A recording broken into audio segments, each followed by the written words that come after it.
कमी साहित्यामध्ये नारळाची खुटखुटीत वडी।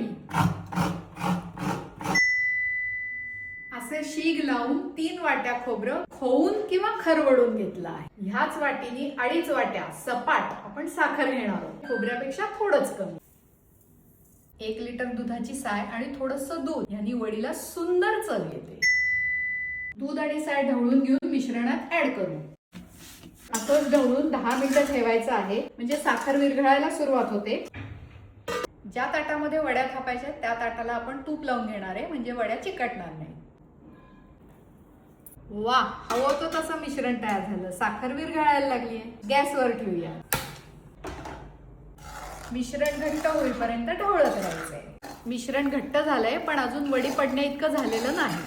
ह्या स्टेज मध्ये वेलदोड्याची पूड घालूया। वडीचं मिश्रण तयार आहे। केशर,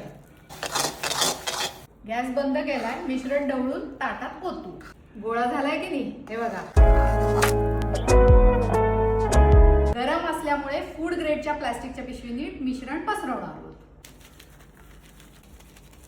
वाटीने पण पसरवा। मिश्रण असं व्यवस्थित पसरून घ्यायचं। वड्या जास्त मोठ्याही करू नयेत, जास्त छोट्याही करू नयेत, मीडियम साईज।